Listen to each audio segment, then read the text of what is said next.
Dans la Bible, la réalité est composée de deux royaumes qui fusionnent par endroits. Les cieux et la terre. Notre domaine est le domaine de Dieu. Et bien que la vie sur Terre puisse sembler ordinaire, il peut nous arriver d'expérimenter le ciel ici-bas. En effet, c'est arrivé très souvent dans la Bible. Et quand ça se produit, c'est souvent dû à une rencontre avec un personnage fascinant appelé l'ange de Yahweh ou, dans la plupart des traductions de la Bible, l'ange de l'Éternel.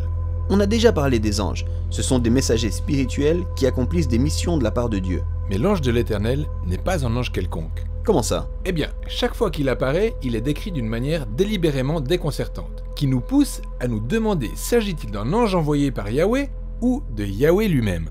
Qu'entends-tu par là? Tiens par exemple, dans le livre de la Genèse, il y a l'histoire où Agar, l'esclave égyptienne d'Abraham et de Sarah, était en fuite. Et on peut dire ceci. L'ange de Yahweh appela Agar. Mais alors, cet ange parle comme s'il était Yahweh, en disant « Je te donnerai beaucoup de descendants ». Et puis Agar répond en disant « Tu es Dieu qui me voit ». Alors l'ange de Yahweh est Yahweh? Mais c'est impossible. Dans la Bible, on ne peut pas voir Yahweh et vivre. Ouais. Ainsi, cette histoire et d'autres semblables soulignent un paradoxe selon lequel Yahweh est par-dessus tout, inaccessible à nous. Mais parfois, il se révèle à nous d'une manière visible et palpable. C'est dans ce contexte qu'apparaît ce personnage. C'est Yahweh qui nous est rendu visible. Oui, à la fois distinct de Yahweh et Yahweh. Ça s'apparente beaucoup à d'autres faits bibliques où des prophètes comme Ésaïe, Ézéchiel ou Daniel ont un aperçu du domaine de Dieu. Et ce qu'ils voient, c'est un être d'apparence humaine, baigné de gloire, assis sur le trône et qui s'appelle Yahweh. Donc, celui qui est sur le trône et l'ange de Yahweh, c'est la même personne? Exactement. Vois un peu comment tout s'enchaîne dans la célèbre histoire de Moïse et du buisson ardent, où on lit. L'ange de Yahweh apparut à Moïse au milieu d'un buisson ardent. Et quand Yahweh vit que Moïse s'était arrêté pour regarder, Dieu l'appela du milieu du buisson. Donc, cette personne dans le buisson est à la fois l'ange de Yahweh, Yahweh et Dieu. Et plus tard dans l'histoire, Moïse apprend que le personnage qui lui est apparu dans le buisson ardent est le même qui a conduit Israël hors d'Égypte dans une colonne de feu et de nuée. Et c'est le même qui habitera plus tard dans le tabernacle. Le tabernacle, c'est la salle du trône de Dieu lui-même.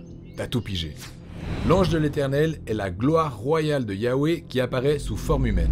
Garde tout ça à l'esprit alors qu'on en arrive à la personne de Jésus. Au début de l'évangile de Jean, on apprend que de toute éternité, Jésus était avec Dieu et qu'il était Dieu. Distinct de Dieu, mais en même temps Dieu. C'est le même paradoxe qu'on relève avec l'ange de Yahweh. Tout à fait. Et puis Jean dit que la parole de Dieu s'est faite chair et a dressé un tabernacle parmi nous. La présence qui demeurait dans le temple du Dieu invisible. C'est exact. Et maintenant, vise un peu ça. À un certain moment, Jésus a emmené 3 de ses disciples sur une montagne et là, sa véritable identité a été révélée. Sa forme humaine s'est subitement baignée de gloire.